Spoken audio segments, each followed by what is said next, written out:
What's going on, you guys? Welcome to the No Matter What podcast. My name is Sina. I'm Rafa. I'm Michael. What's going on, Michael? How was your day today? Oh, it was pretty good. Thanks for asking. Yeah, thanks for having me on. I appreciate being here. That's right. That's right. Have you been to treatment before? Yes, I have many a times. I haven't been to any like private treatment centers. I've been to all like state run ones. So like Claire, this place called Morningside, a couple other ones. I like refuse to go to Salvation Army though, even though that's a good one I heard. I just never committed to the year long. What's the difference between private and Oh, huge difference. Private is for people who need private. That's the best way I can put it. Like, I don't really compare my treatment to, you know, like where I work per se, because it's complete night and day difference. But I will say that like in my case, like I needed state, because if I would have went through private, I would have definitely like never made it. I would say the biggest difference is comfort, and convenience are mainly the two things. so what was your most difficult part about recovery or treatment? Difficult part about treatment for me was realizing that I made my own mistakes and that I was the cause for a lot of like the problems I had. The accountability. Yeah, because most of my life growing up, it was always like, "Oh, poor you," because my mom was both my parents are addicts, grandparents are addicts, alcoholics. So it was like, always like, "Oh, I'm so sorry you had to, go through this," and foster care. And oh my gosh. So when I became an adult, I more or less like assumed the what's it, not like guilt, but like the sorrow of other people. So then I just became like this giant walking like nothing is my fault, because my whole life everybody's told me it wasn't for the most part. And so when I started actually facing myself, that became the hardest thing, because then I realized that a lot of my reasons and my validations weren't real, because it was me. And Made up. yeah, all made up. At one point they probably were, but like eventually, like I just carried it on to where, I kept something so much of a problem for me that I ended up just keeping it for myself. So then it was just me. I was holding on to it. And yeah. How was your family dynamic? Family dynamic is it's not normal to normal people, and it's pretty usual to addicts. My mom was in active addiction for most of my young life, and my real dad wasn't around. I met him twice in my whole life. Um, and then I had like a stepdad. And my stepdad, he was sorry. Sorry. My stepdad was he was sober for my whole life. He knew me. I met him at a meeting when I was 2 years old. Like randomly, my mom used to go to meetings and stuff, and so she did that, and then met him, and then he ended up just being like a constant male figure in my life, even through like all just like not living with him, living with him, and he taught me how to like throw a football, ride a bicycle. So that's my dad. That was my dad. Um, and my mom would very much so struggle with staying clean. She got clean every time she went to jail, whenever she had probation, like it wasn't hard for her to get clean. My mom was like a chameleon, just like most of us. Like we adapt, and that's exactly what she did. But there was something about the lifestyle for her I came to understand myself, was that she just couldn't get rid of. So it was a lot of like, "Oh, mom's back, mom's getting clean. Okay, cool. We're going to sober living with my mom. Cool. Oh, mom's gone again." And then it was jumping around between my grandma and my stepdad, and just those two mostly. So So at a young age, how did that make you feel, and how did that attract? Like, how did you get attracted to addiction? um I think as a kid, luckily my stepdad was around, because when I was young, like he would tell me stories about like how he tried to kind of block off the me thinking it was me thing. Um, but it still sucked, because it's kind of hard as a kid to like not think like, "Damn, why am I not enough? Like why am I not a good enough reason?" Um, what attracted me to it, I'm gonna be honest with you, was me hating it so much as like an outsider, you know, like, and growing up, like, oh, I'm never gonna be like that, you know, like I ended up, I became the thing I hated most, you know what I mean? Yes. And I didn't even realize it. And it was like, the more and more I tried to, I guess, stay away from, the more it attracted me too, you know, like I would put myself in these situations and then I would compare myself. Like, oh, at least I'm not doing it like this. Or maybe at least I'm not doing it, like, oh, my mom used to do this. At least I'm not doing that. And then it just like kind of happened. And then eventually you end up so deep, you just accept it. Like, all right, I am what I am. It is what it is. It's funny you say that because that's exactly my story as well. Like growing up, I hated gangsters.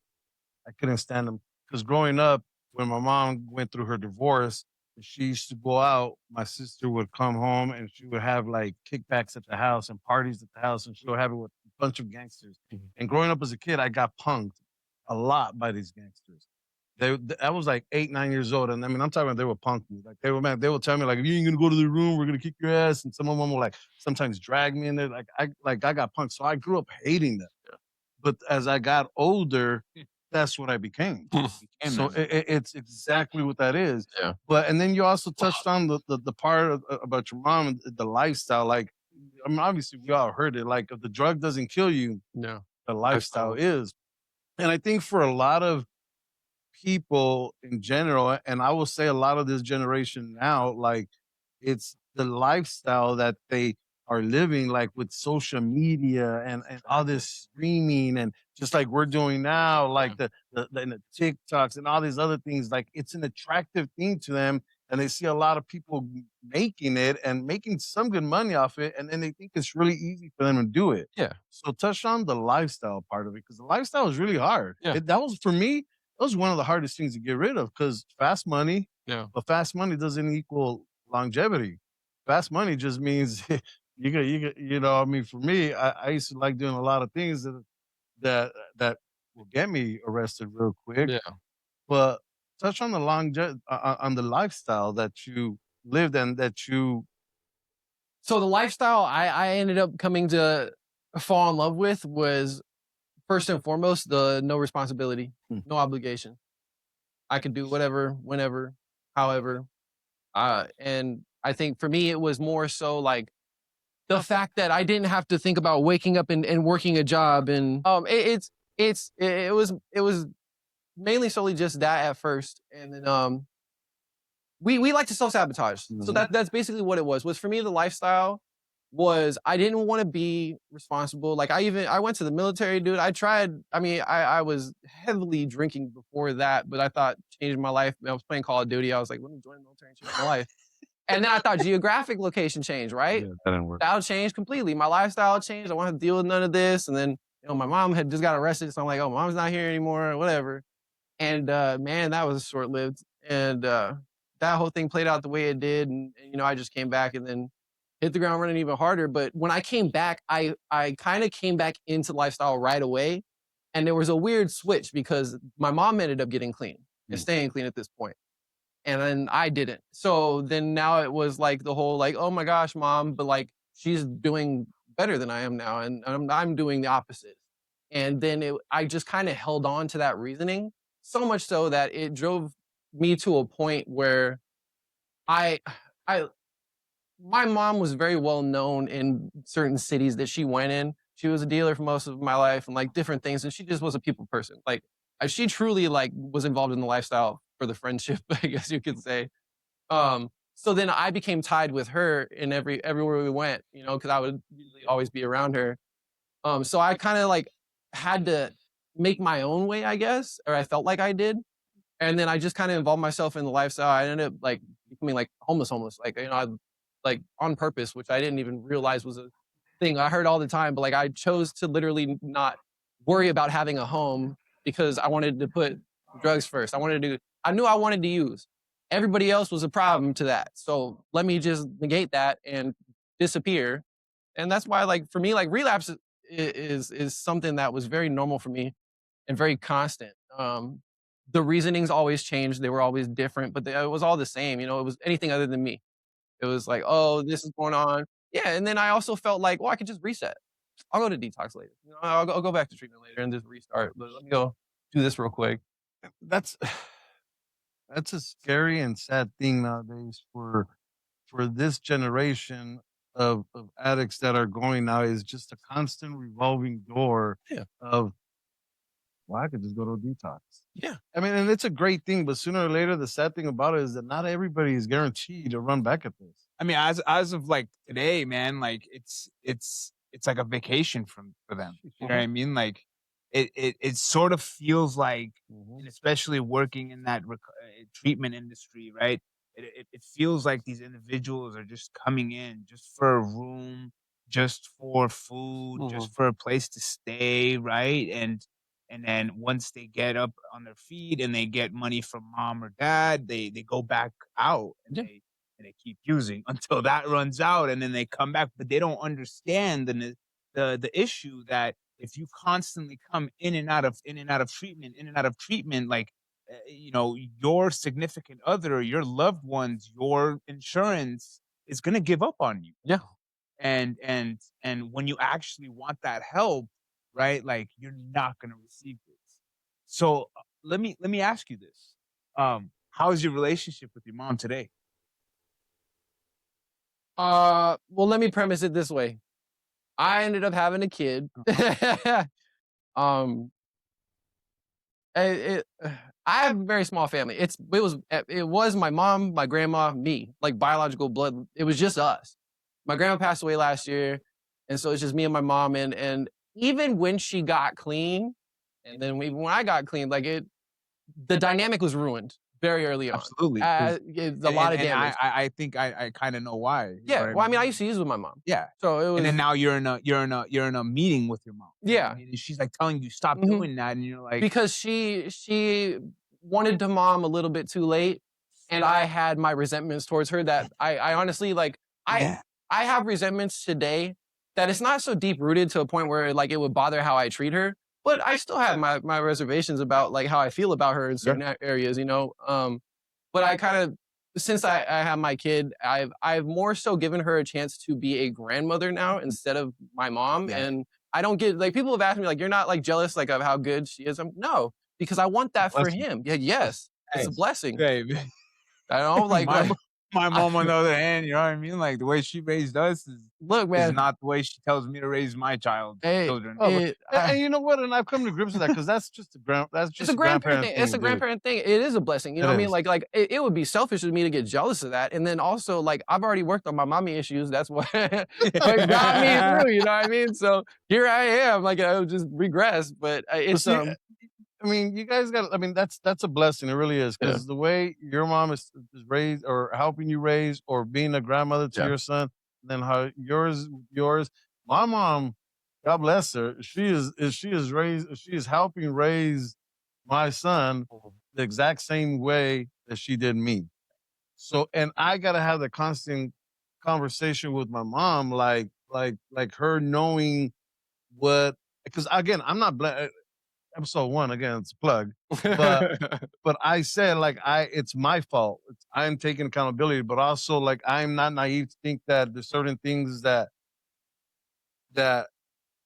people do that does not help it. But I also think like they want to be present. You know what I mean? Like they weren't present. Well, we weren't present in their lives. Mhm. You know what I mean? Like, and now that we're living a brand new life and in recovery, like they want to, you know, be able to be like, I parented, you know? Yeah, I think with me, what I've come to realize is like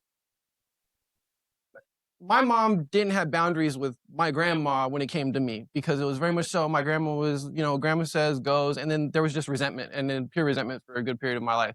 But me with her, like we have a mutual understanding that like I still and will always feel some type of way when she acts a certain way or like when she oversteps her boundaries as a grandma and not as a parent because she's not my son's parent and you know I'm grown now so she's my mom but like you're not going to tell me what to do or anything like that when it comes to certain things and I feel like with kind of with us is we are way better at holding our boundaries or having boundaries in general, but we still feel bad about kind of holding them sometimes. As in like me with my dynamic with my mom, I don't. And I have snapped many a times at my mom, even recently, like, you know, and we've talked about it, but you know, she said I could tell that what I did before still pisses you off Mhm. sometimes. And I'm like, yeah, how you figure that? And she goes, when you get mad at me. And I'm like, yeah, but I only get mad at you when you do stuff you used to do, like the way you act or when you make these decisions. Like, example, my mom was really adamant telling me, oh, your son needs a haircut. Like, and he growing his hair, we grow his hair out. We've been doing it since he was a baby. And growing his hair out and like, and we were like, he needed a little trim, yeah, but she took it upon herself. One day, I was going to pick my son up. He went over to her house for the weekend, and I'm like, your hair is short. That's weird. She was nowhere to be found. She left him with her husband, left to go because she couldn't face me. Like, and his hair was messed up, dude. Like luckily my girlfriend is a barber, but like she had to fix it. Like it was bad. And then I'm like, oh, who cut your hair? And he's like, oh, Gaga took me. It was like to her friend's house. I snapped. To this day, she has not acknowledged it. When I bring it up, she like ignores it. Like she shuts it out. And that's like why we have the dynamic we have, because, you know, I feel like we work on things to an extent to where at a certain point you realize like it's either going to get better or it's going to stay the same, or it's going to get like you kind of hit this like fork, I guess you can say. And also we all just have mental health, character defects. Call it what you want in whatever way you want. Sometimes we're not all going to get completely better in ways that like are going to benefit others and make up for others, you know, for what we have done. So some of us just shut it out, and it's not positive, you know what I mean? But I would literally drive myself back to insanity, hoping that she was still going to change certain things. So I just accept it. And now my focus is completely on my son. And I'm like, as long as you don't do that with him, and also don't ever do that again. She's like, okay. I'm like, cool. That's the most I'll get. But it's definitely it's a unique dynamic. I'm grateful for the relationship I have with her today, and that's kind of just where I leave it. So at what point did you become sick and tired of being sick and tired and actually do something about it? Which time? Well, let's start with the first time, and then let's start about the most recent. Well, okay. What I mean by that is like, okay, so I don't believe in bottoms. I believe that, my bad. I don't believe in a like final bottom. I think we always have different bottoms. Our bottoms are always different. Yeah, I can have a more bottom bottoms. today that will be easier next time or worse next time. It doesn't matter. I mean, I've had bottoms that were really, really low and ones that weren't. And at the end of the day, it just is when I got tired of restarting, when I got tired of like getting my phone taken, like when I got tired of having grown-ups telling me as a grown-up what to do and losing everything and not being able to go back to certain hoods now and like, you know, like different things and just having nothing to show for any of my life, you know, because it's crazy. Like I've lived a full life already. And I'm like at 31, so I'm and I have nothing to show for it for the most part. You know what I mean? And that I would say this last time was the moment where I just completely broke down and realized like, dang, because I had never been homeless before. I always had somewhere to go, friends, moms, grandma. Eventually, they all shut me out. Of course. And Burned every bridge. yeah. So I reached a point where I realized like I'm a grown man who steals bicycles for drugs. And I started crying. Like I remember I was like in some RV in Florence, homeless. Like I was talking to somebody today, and I was like, it's sad that how like cunning and baffling our disease is. That like you said that, but like me too. Like I thought that, you know what, like I thought it was the shit when I was, if I really break it down, like I would go to like the laundromats, 24-hour laundromats, and go take a bird bath, and I thought it was shit. You were doing something. Like yeah, and I was sounding like I even felt like I was happy when I found that laundromat that had that like the big restroom. I was like, yeah, now I'm doing things. That's how sick our disease is, that we think that. But a lot of it for these generations, like you said, like this is just like the little, like God bless them, keep coming back. Yeah. You know, but sooner or later you do end up burning all your bridges and you have no accountability to yourself that, you know, I did this. It's kind of hard to, the reason why I say like I wouldn't have got clean or anything in private treatment is because it becomes this kind of weird area where like when we work in this field, we have good intentions. And I'm not saying every treatment center is bad or anything like that. I'm not talking at all like that. But when you enable and enable and enable and enable, whether you know it or not, you can't fault the person for not worrying about the later. You know, like I don't care if my insurance cuts me off eventually. Like that's later because we didn't care about any laters. You know, like hey, if you keep doing this, your parents aren't going to help you anymore. Okay, well I'm going to use that out until they stop. You know, like same thing applies. You know what I mean? So it's when I talk to people and I try to just kind of have that like that moment to try to help them understand. Like I never go like, you know, like, oh, you know, like one day because we never cared about one day. One day will happen later, not right now, because we're instant gratification kind of people. You know what I mean? Like at the end of the day, if I leave and come back, will you take me back tomorrow? Yes, cool. And like, you know, then boom. I have my answer, boom. Yeah, then I'm gonna go out and I'm gonna relapse and I'm gonna come back. Right. Every imagine, man, like with this generation, everything is very tomorrow. I don't care about the future. I don't care about next 5 years. What happens to today and to right now and tomorrow? Because those are going to happen very, very soon. I need to know on whether or not I'm going to feel good or I'm going to feel really bad and got to do something else to make sure that I can go around that. You know what? It's like the same thing with working in this field and having those that come in and you know, like as sad as they may be, like you know, like Yeah. they don't care. They're just here for the bed. They're here for the free meal. They're here for the detox. They're here for the fucking 7 days, whatever. I don't care. I don't care about my phone because I'm gonna be sleeping for 7 days. Like it's the same thing. Like for me, like when people out in the meetings, like you don't know about like the people that are asking for help or people that are sponsors or whatever. Like you got to see where they're at. Yeah. Meet them where they're at. Yeah. Like, but for those that are bad, like what keeps me going is the good ones. Mhm. You know, those good ones that come in and they actually are listening. They actually do put forward the effort and they are listening in groups and they ask questions. Man, I'm like, you want to talk? Let's talk. See, I have a very a different outlook on that, I guess you could say. Like for me, it's like the benefit I get out of this field is the ones who nobody believed in. Because in my experience, just in general, it's always the ones you think that aren't going to make it that do, and the ones you think are going to make it usually die, and that's what kind of sucks, you know. And so I'm not saying you doubt anybody, but I'm saying I never doubt anybody because I mean the people where I'm like, you're gonna die this way for sure, and then next thing you know, they're like still clean and they're doing better, and it's like, Oh, definitely. damn, bro, like you know, like it's with that, I feel like 'Cause I we were also that. exactly. We were that. Like I was not, and I was not a model client by any means. I mean, I No. was a manipulator for Oh, sure. yeah, we So all I are could be a model manipulated. client, like if I, you know, if that, you know, led to me getting something I wanted and like stuff like that. But it's definitely an experience. I try to remember where I came from a lot, and that keeps me very humble and not kind of jump to a pedestal or like you know anything like that sometimes. And that was like a big tool I learned. So hold on. So I know you You do.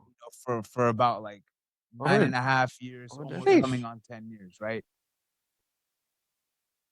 And this is where like we peel the onion right back and we find out the layers, right? Yeah. So Yes. when you first got clean this time, what happened?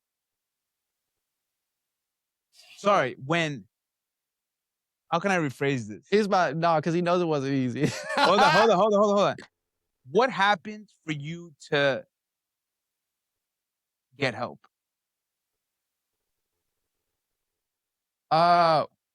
So well, which part? Because okay, so I'll tell you how I ended up getting clean. Not Like 10 years ago. no, okay, 10 years ago. So I ended up I ended up getting accused of stealing some bolt cutters that I didn't steal by somebody who did steal them because he came and That's a said, liar, dog. We know you stole them. no. And I know because bro, he came and asked me, said, "Oh, so and so said I can use them." I said, "Oh, okay, cool." Like, and I was working on a bicycle, or something, like you know, making one of them work, hopefully. And he took it, came back, and he came back with like 3 other dudes from Florence. And he's like, "Yeah, he stole them." And I'm like, "Stole what?" And like, I ended up getting like threatened. Then they tried to strip me, and that's one thing that I would never let happen. So I was like, I just took off running. I ended up in like some trailer with some black dudes, and they were doing cocaine, and they didn't know I did meth. And I was like, "This is gonna be weird when I tell y'all, so I'm just gonna go ahead." And I was like, "I'm done." I just remember I woke up and I was like, "I'm done." Like I remember being done because yet again, the whole lifestyle came to an end, and it was either I keep it going and force it and just go through more of whatever because I was homeless for like over a year at this point. And Wait, you were homeless over a it year? was almost a year. Okay. It was like 9, 10 Okay. months. I was homeless. I'm referring to where your mom came to me and was like, "Hey." Oh, the first time. Yeah. Oh, no. That's the introduction, Okay, right? no, the introduction You is wild. Yes. So the introduction happened because I refused to admit that I was an addict. Okay. I would very much so admit that I was an alcoholic. That was my thing. I don't know why. Like it was just easier for me, and like I'm not, because I'm not what she was. You know what I mean? Like that's what I held on Yeah. to. And she tricked me and took me to a meeting. And basically, what ended up happening is I went to a meeting and I didn't have like this eye-opening experience or anything like that. I ended up coming back from the military. I was using meth pretty heavily, drinking, and it's gonna get dark, but around Thanksgiving 2016, I think it was. Yeah, 2016. Damn. 2016. So I tried to kill myself for the first time on Thanksgiving 2016. But tweakers aren't the smartest, so I tried to do it in a way that I guess you can't do it that way. So basically, my mom, I'm not gonna put her business out there, but meth was easily accessible for me because of somebody she knew in the house I was living in. So I figured, hey, I'm not gonna have to deal with the questions afterwards because I'm gonna be gone. So I stole everything he had. And I just like Scarfaced it, made this mountain of meth, which is not a good idea. I didn't think I was high at the time. I was like, I'm just gonna inhale as much of this as I can because I was a sniffer. And I didn't take into account how much it burns and everything. And I would just started inhaling, which led to me just like profusely coughing and like fucking my eyes watering. And it was this whole thing. And then I ended up waking up and I remember that I guess leading up to it, my mom, my god sister had kind of suspected that something was up because I dropped down to like 180. Like I was thin. Like all I did was like do meth, smoke weed, drink. And eventually I couldn't even walk to the store anymore. I was so like malnourished. I couldn't even walk to get my blunt wraps. And so I was just in that house. And I remember the one day that so I tried to do that on Thanksgiving. Next day, no, that day too. Also, we went to my grandma's house, and she was like, we were trying to eat, and I was not hungry at all. So I'm like, oh, my stomach hurts. My stomach hurts. And my grandma just like did that thing where she was just like, and I'm like, fuck, bro. And then she said, oh, nice mustache. I'm like, fuck, do I have powder in it, dude? Like I'm like freaking out. And so like she knew too. And so I guess they had this whole conversation, and so I tried to do that. I ended up just like passing out from like exhaustion, I guess, because I just like overamped, and come to find out there's not a way you could do it. So I was like, okay. But anyways, so my mom just like busts in the room, and like I still have like a bunch of the meth on the table, so I'm like trying to cover it up real quick from the floor bed. And she's like, Grandma wants to talk to you. I don't know about what. Get dressed. Come on. And I'm like, that's kind of weird. You know what I mean? Innocently, I'm like, it's intervention, dude. Like, I'm like, no, not yet, dude. I live, not yet. And I have a lot left. dude, no, yeah. I'm like, dang, he's gonna come home and wonder where it all went. This plan is not going according to plan. Right. My plan didn't go to plan from the jump. And so we get in the car. She's driving me, and she has her phone on her lap, and she gets a call, and I see my god sister's name pop up, and I'm like, oh my god, this is an intervention. Why? Because my god sister never talked to my mom, like never. So why would she call her just now when she came? And I'm like, so what does Grandma want to talk about? She's like, I don't know. My mom has always been a terrible liar. Clean, not clean. She's a terrible liar. So I was like, she's lying to me. And then we pull up to my grandma's house, and she goes, she doesn't get out the car, and I'm like, oh, you coming? She's like, no. She said she wants to talk to you alone or whatever. I'm like, okay. And when I tell you that my grandma was everything to me, like she was the one person where like she could hold the one woman intervention. She didn't need my mom. She didn't need my god sister. And I remember I walked into her house, and I'll tell you what my grandma loved. She loved weed and Judge Judy. Two things. Okay. She was old. She told me it was for medicinal purposes, and she made that very clear when she told me, even though I knew. And anyways, so I remember I walked in, she turned off Judge Judy and she said, oh, hey. And I was like, oh, it's serious. Yeah. She turned Judge Judy off. And I was like, damn. So I'm like sitting on the couch, and It took like one line. All she said to me was, you know, Michael, I don't know what I'd do if I ever lost you. And I broke down, dude, like broke down. And what's funny is I found out after the fact, they didn't know what I was doing. But my grandma played the like, I know. And I was like, how'd you know it was meth? And she goes, it's meth? Speed? And I'm like, oh my God, I just told on myself. And then this whole thing happens. My mom comes in at the very end after my grandma was like, will you go get help? I'm like, sure. And mom busts in, what did he say? And she said, yes, take me to the hospital. So what ends up happening and how I come to meet this man right here was I go to the hospital, I get out, I get put in this like veterans program because I still get some like veterans benefit perks or whatever. And I'm in this thing and I'm like just depressed. I'm severely depressed. I don't see any point of anything. I'm not going to like any meetings. I'm not talking to anybody. I just like, you know, had that whole thing event and everything happen. And I'm just like trying to deal with it on my own, I guess, while being in this place and not also telling them that I also am addicted, I guess, to say anything. And I just remember I set like a deadline for myself. Like it was my kill time. Like I was like, if I am not out of this place by this time next week, I'm just gonna try to kill myself. Like I'm going to, you know what I mean? Like no doubt about it. I'll make sure it happens and follows through. And I told my mom that because when we went to the hospital after my grandma's, that's the first time my mom and all them found out that I tried to kill myself the day before and knew that like I was like that bad. Um, so I told her straight up, like, hey, like I love you and like this is great and all, but like if I'm still where I'm at next week, I'm just gonna like end it because I'm not gonna keep doing this.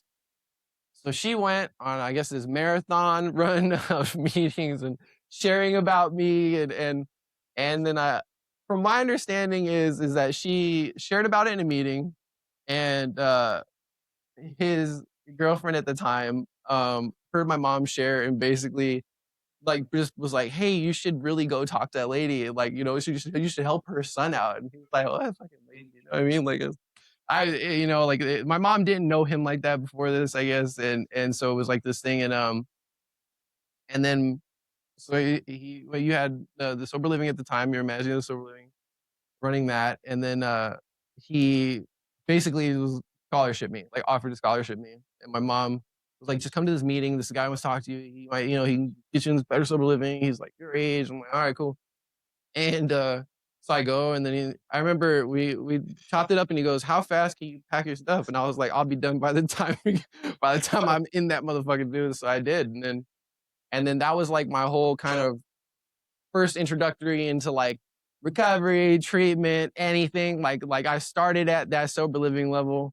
So in the beginning, was that shit miserable for you? Oh, it was terrible. So no, I'm just saying when you first came and like you were with a group of people that were your age. Oh, like in recovery and Yeah, like, yeah, yeah. oh no, it was we were young, dumb, and wild, and it was everything I wanted, just minus the drugs.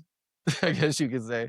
I mean, you know, we gambled, we did everything. We just chased after girls, but now we had the means and the mentality to do it, and we had the house, we had the egos, and it was we did everything like the way they told us not to, in every which way. You know, we got in relationships, we got out of relationships. It was it was wild, but And what did that lead to? what's funny is actually so out of that group, he stayed clean. I obviously didn't, but because the sober living ended up closing down, and so it was like a whole bunch to it. But basically, once that happened, that's when I realized like my pattern of like, oh, okay, everything's going to shit, time to reset, and that's what I did. So I didn't go seek like, you know, I just like I took everything with how that was, you know. Um, and I think honestly, what saved us for the most part was like we did work pretty good. Like we were involved in our recovery, like very much so. Like we still like worked with sponsors, and we still did that. You know what I mean? Like we weren't just like, you know, oh, barely hanging on. So at what point did you relapse again? Oh, when I left that house immediately. Okay.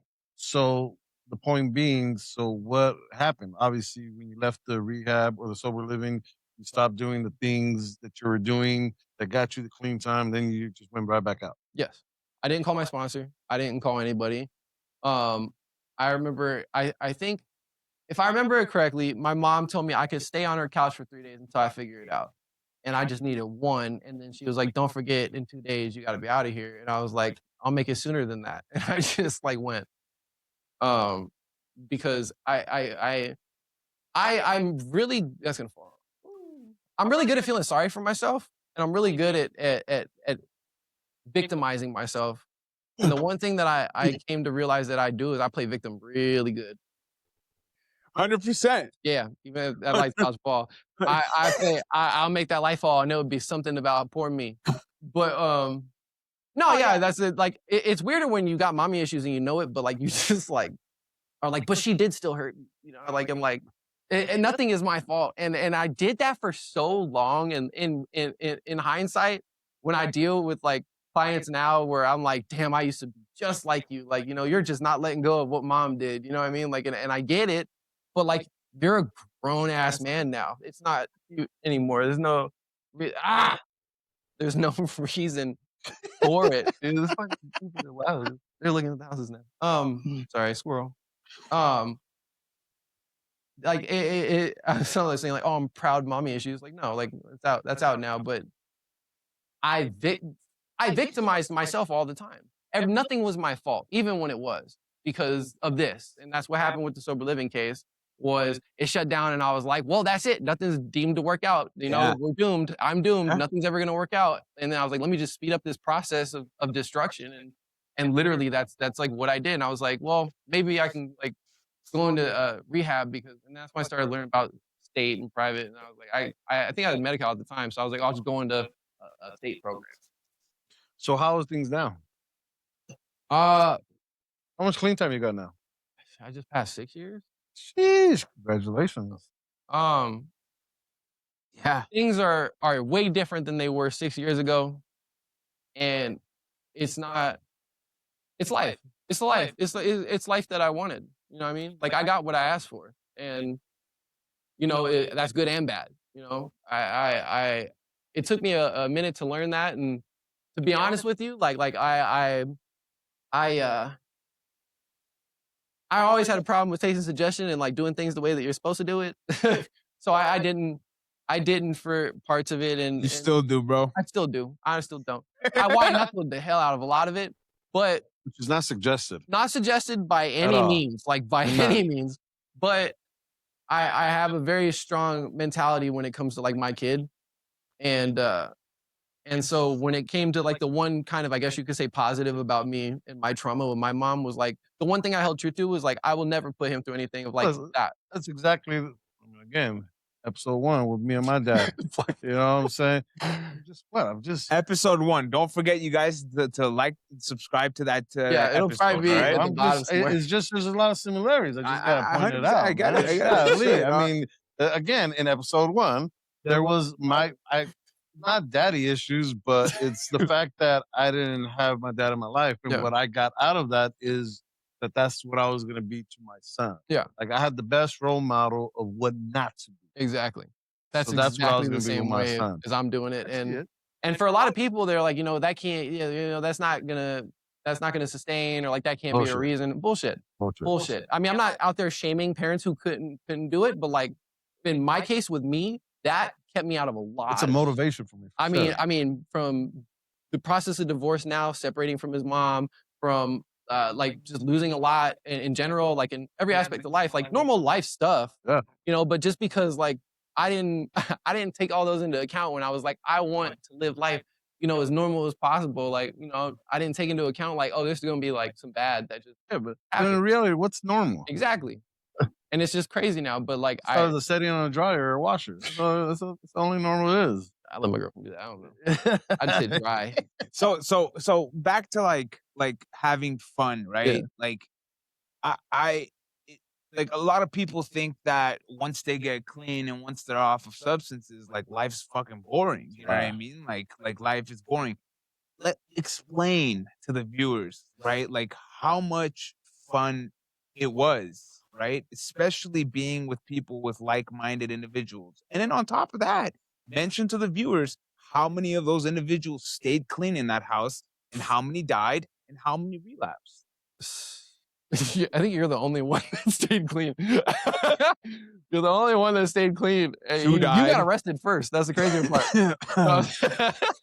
Wait, no, Hey, listen, hey, no, dog. Hey, I had 6 months clean. I Wreckage of your past? wreckage of my fucking past, Yeah. and it caught up to me to where. And you know what, man? Like, speaking of that, it's funny. It's so hilarious because, like, we were on the way to the meeting, right? And we were picking up this I'm not even gonna this girl, right? And we were outside of her halfway house, and his driving, it sucks, right? No. You were driving. We were just suspicious looking because yes. I just got my neck tat. Yeah, there you go. Yeah, yes. and we get pulled over. And that egotistic, I'm from this, and you can't check their IDs. You know what I mean? And like I run a halfway house, and they said, well, let me get all your IDs. I said, you can't do that. That's against the policy. HIPAA, you can only see mine. Yeah, and he said, all right. He said, yeah, and I showed him mine, and he said, oh, bet. Fucking 4 cop cars to the Get back, out the car. 4 cop cars to the front, helicopter, just like, and with their guns out, telling me to get out on the floor. Mind you, the girls outside looking at all this go down as it's happening. We're just in passenger seat, like, damn. And I'm like, what did I do, bro? I'm in recovery. You know what I mean? Like that, Yeah. And it's crazy, like the life that we live today. You know what I mean? Like it's beyond, like, who would have imagined us two, having kids? You know what I mean? Like especially where we came from, what we did, right? Like, early in recovery, like looking at it now, like I feel fucking embarrassed of what I did. You know what I mean? Like how far, I think looking at it now, it's that was more of an addiction than substance. We just replaced it. I mean, that's all it was. Like, I mean, we were going to meetings. We were working steps. We had commitments. Yeah, like we went to meetings for the wrong reason. You know what I mean? But you know what I mean? Like, we were doing what was suggested. Yeah. But we danced on that border very closely. We were doing what was suggested, but we added a little sprinkle on top of it. You know what I mean? Yeah, our willpower on that. That's what it was. We'll take your suggestion. I'm not just gonna work 12 steps. I'm gonna focus on 13. Okay. Look, man, the schedule we had, we were clean working on dope schedules, bro. Like it was crazy. Like because our mind tells us, like, man, we are clean now. Dude, for me, it was like home invasions. Like sometimes I think back and I'm like, dude, I'm clean now. I could come up with a nice plan. I still look at bicycles and think, like, I wonder if they're locked. Like, I don't know why. I mean, look, we get clean, we don't get perfect. Exactly. I mean, I still, to this day, if I'm going through a store, I still look to see if the car is open. Yeah. But the only difference is I don't act. Well, the fun we have now is it's a lot safer.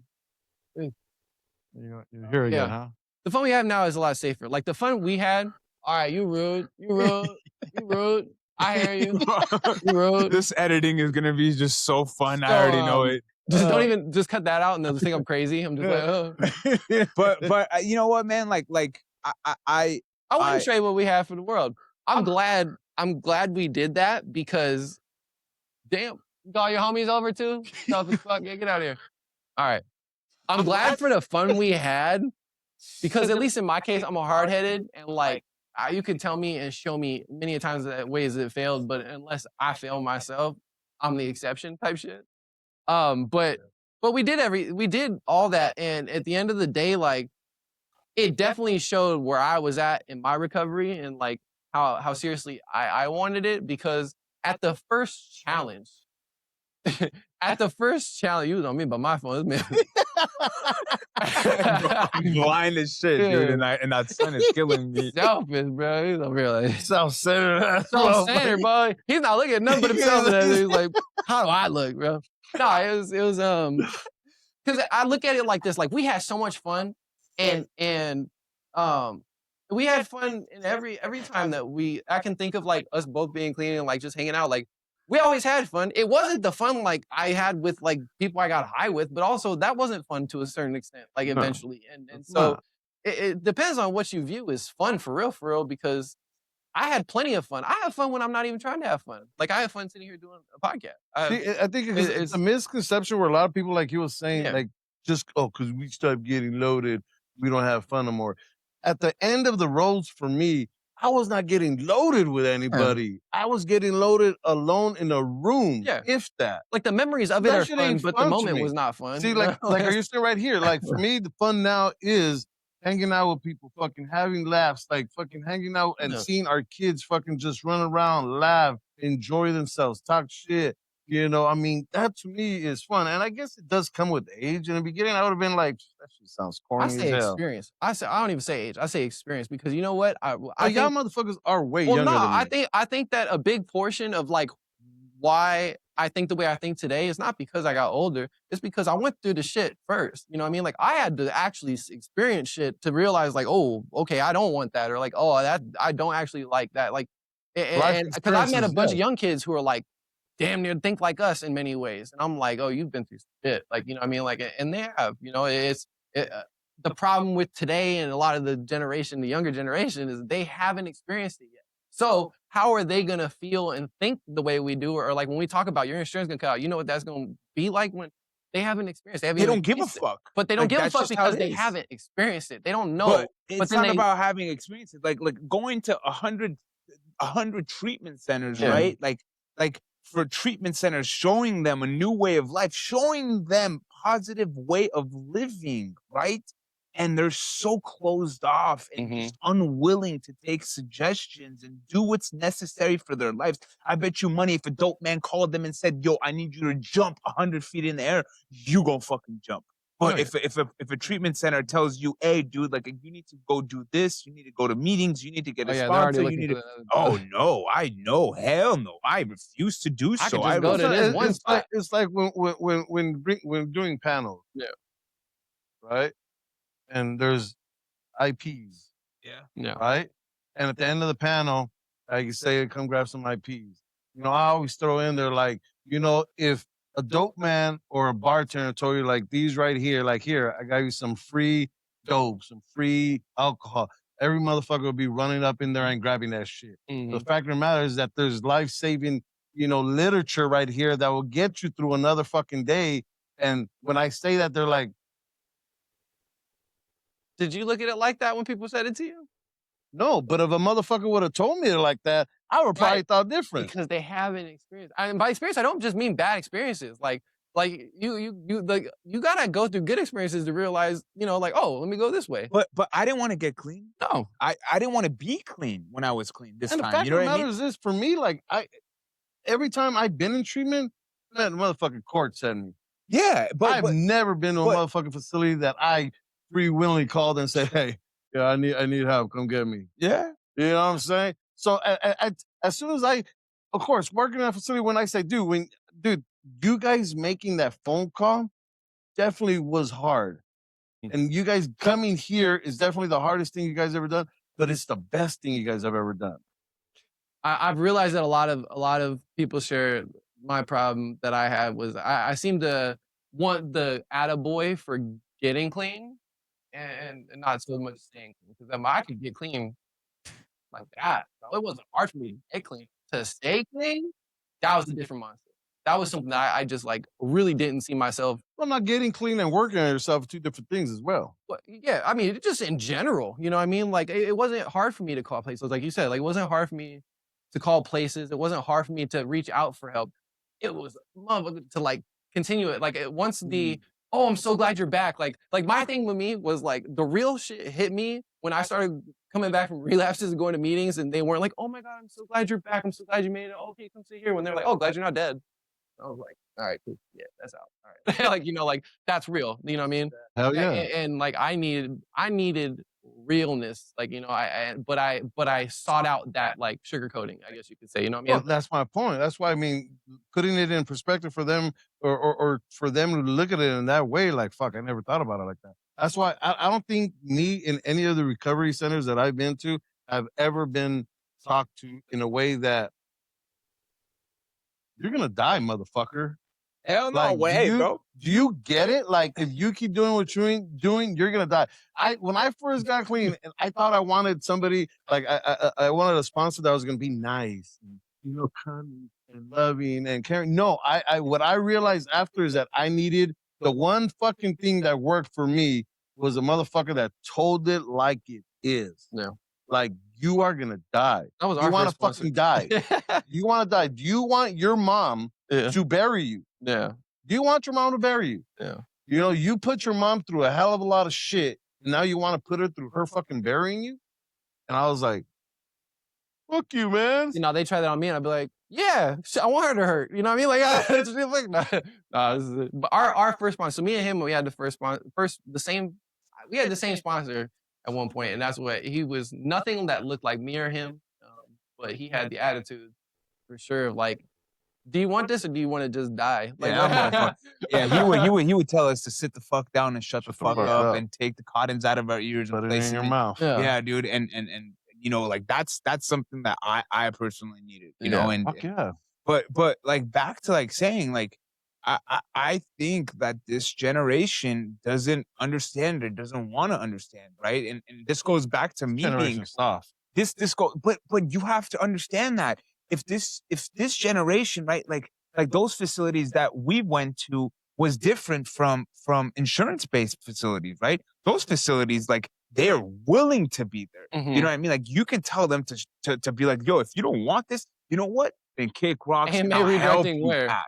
Oh, they'll offer your bed by the time you walk out the door. Like, but nowadays it's just like we have, you know, and I understand the love, compassion that we need to have. Like, don't get me wrong, but at the same time, like, if someone's coming to treatment and doesn't want help and doesn't want to get clean, like, then what are they doing? Yeah, you know what I mean? Like that's just it's vacation. And it sucks. Yeah. It sucks. It sucks because like as much as like we would love to like shake the addiction out of their body, like we can't. Yeah. You know what I mean? And that's something that truly sucks. Like for us three being so passionate about helping individuals and recovery, right? Like how many times have we seen people come in to a treatment center to where they're like, okay, I'm gonna get it this time.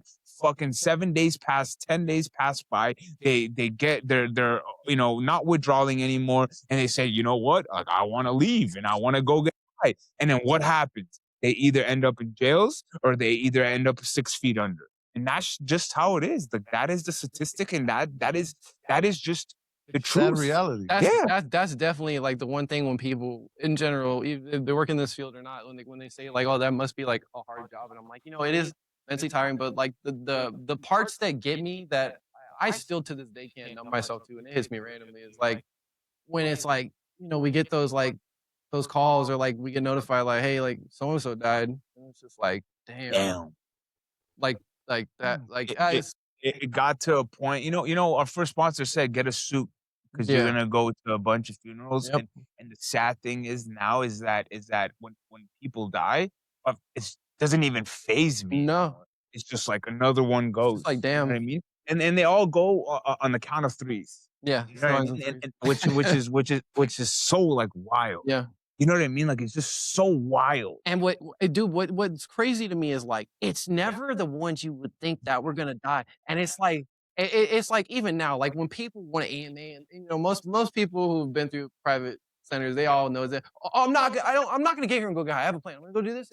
I'm like, look, dude, I'm not going to tell you are going to go get high. Statistically speaking, though, your plan's probably not going to fall through. And then what's going to happen? But whatever.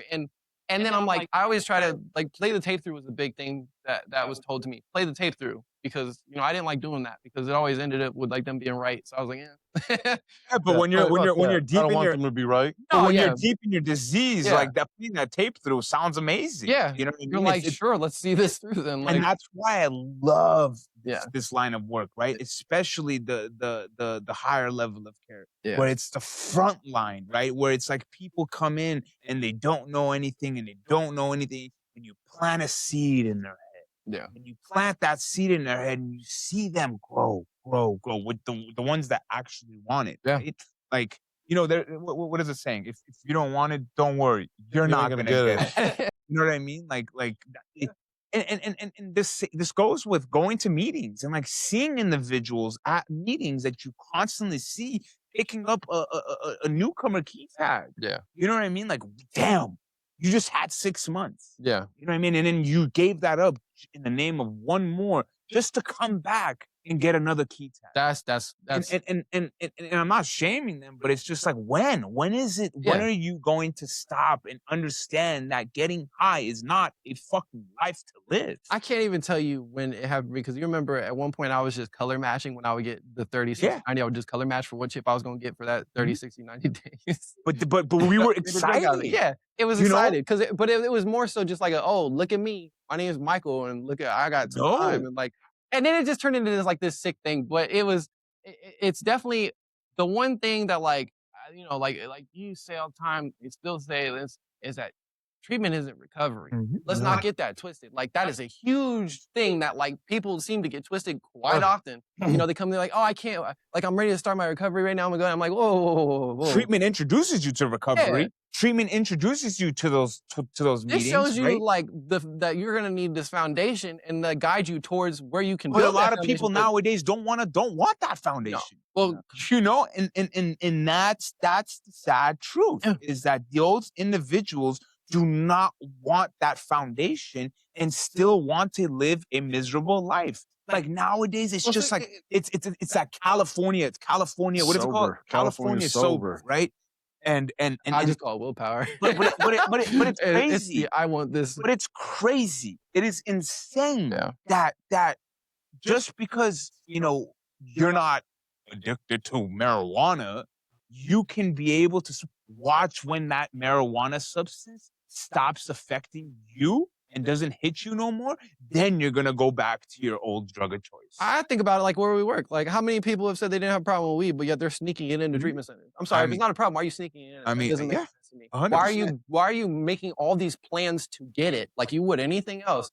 I can't get with that. Like, cause I personally, I'd be very, very negligent to say like I've never known people who did only just end up like smoking weed like that I know of, like, and it worked out for them. But the cases where it works out are so small. It's like, do you really want to test those waters? Because I did too. I did the thing where I only smoke weed, or like, oh, I only drink on weekends, and like it ended the same for me every single time. See, and that's the thing where a lot of people don't understand when they come into treatment, because they don't get that this disease that we got is a progressive disease. No. You know, it doesn't get better. No. It just gets worse.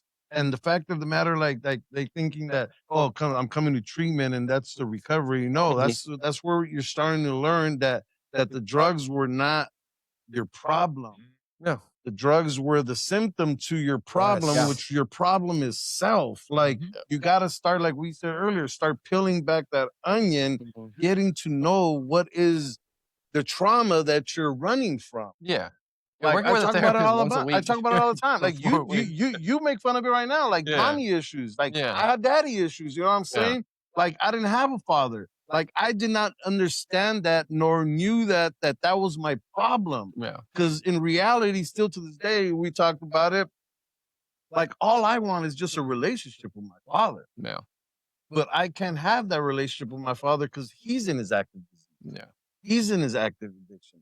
And to him, it's not a problem because for him, it's the money, property, and prestige. I got money. Fool, what you talking about? I don't got a problem. I could fucking go on and fucking just drink on the weekends like just Gentleman. like a gentleman. But yet what comes after the drinking is those fucking long fucking text messages. You fucking just like throwing up on a text message, calling us every God's name in vain and shit. And just like, we're the problem. But the fact of the matter for him is that it's not, because he's somewhere and he's by himself. Yeah. Like, so that moment of silence, I still pray for him. Yeah. You know, I still pray for him. You know, I got his ass blocked there because I don't need to deal with that. That's shit. your boundary. You know? Yeah. You're like, it's kind of crazy to think about like back when like I first met this guy, and like now, and like my idea for my recovery and like my life, whatever point it was going to be like, is like, it's nothing like I would have ever thought, like at all. Like I can honestly say that. And one of the biggest like kind of just shocks for me is like my mom. How much time she got now? She got like 9 years or something now. She stayed clean. She has still more clean. time than me, I think. Yeah. And so I got what I always wanted, and it didn't fix everything like I thought it would. You know, like I thought, okay, you know, my mom just got her shit together, and we can find, you know, and yeah, it doesn't matter at what point she did, but she did, and it was still a problem to me. And then I realized like, oh, shit, I'm holding on to that. And it's me holding on to all of these like kind of like problems. I'd say the one thing that I will say is like, even today, I do have a lot of fun just in general. And you can't compare the two kinds of fun. You know, there is like clean fun and then there's not clean fun. And you can't compare the two. You'll never be able to because it's totally different kind of things on the spectrum to where if you ever try to compare one with the other, it will never match and you'll drive yourself crazy trying to do so. Yeah. So, you know, I enjoy life very much so now in the way that I live. And I have my kid that makes me very happy, even though he bullies me all the time. And it's nothing like what I ever thought it was gonna be like. And it's not glitters and ponies. And I'm not gonna like leave this podcast on like some rainbow glitter freaking surfboard and go ride into happiness. Like, you know, I have bad days, I have sad days all the time. I still suffer from depression. Like I have, but the thing is like I now live life. So I can't get mad at the fact that I now live life because, you know, we all want to be this sense of normal. Like let's not forget, like normal also includes bad and negative, and that's just life. That's life on life's terms, I guess you could say. But like, you know, and you don't be shocked by that because I've seen a lot of people that get that kind of thing, that life that they want, and they don't take into account all the bad, and then that becomes their reason why now. So the name of this podcast is called the No Matter What podcast. What does no matter what mean to you? Hit me with the sign out one. I just think of my kid. I'll be real with you. Like that he has become my no matter what. I mean, it's weird because I still feel like guilt for saying that. Like I'm wrong for saying that because I always heard like, oh, you can't. But you know, screw it, dude. That kid is a big reason of why I am not out stealing bicycles again. Why I'm not just fucking nose deep in a pile of meth or, you know, just got a pipe to my mouth. Like, because I think of him every time, like without hesitation, like even on bad days where I'm like really down, you know, like either he won't let me be by myself because he loves me, you know, and he can sense way more than I can. And, or I think of no matter what is like kind of straightforward in the sense of to me, no matter what, I'm not gonna let this kid down. I'm not gonna let him be like me in that way, shape, or form. And I think of no matter what is like, I've worked way too damn hard to make sure that this kid in no way, shape, or form has any start to life like me. I did, my mom did, you know, my grandparents did with the having an active using parent or just a crazy household like that. And I think I've done a damn good job. And like, no matter what, I'm gonna give him the best chance that I can because I didn't have that and I've done what I've done and that's that and that whatever. But I'm also, no matter what, gonna be there for him. And I'm gonna be active and I'm gonna be present. You know, I'm not gonna disappear sometimes and like not go to certain things because, you know, I was out doing something. No, like no matter what, I'm gonna be here. I'm gonna be present. I'm gonna be clean. I'm gonna be a dad to this kid.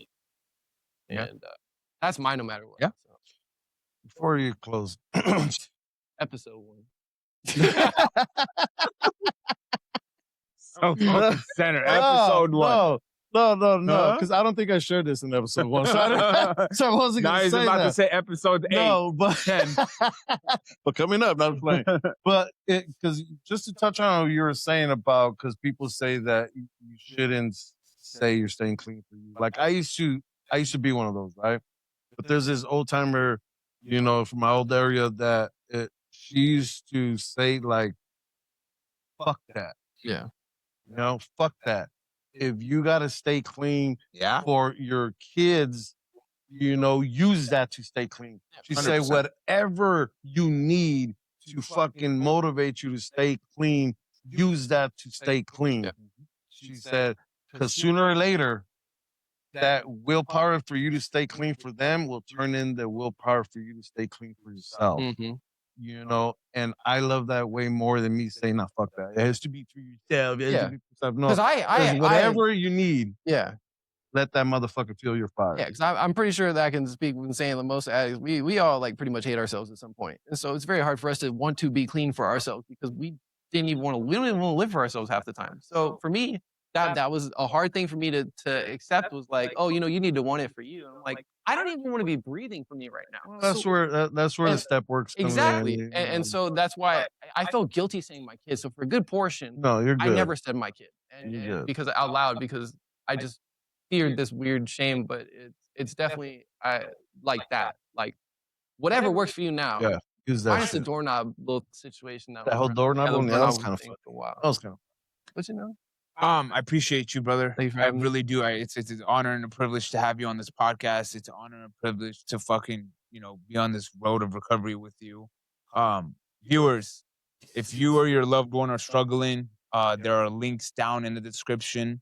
If you do not want to comment or call them, please write a comment down below and we'll have someone reach out to you. Peace and love.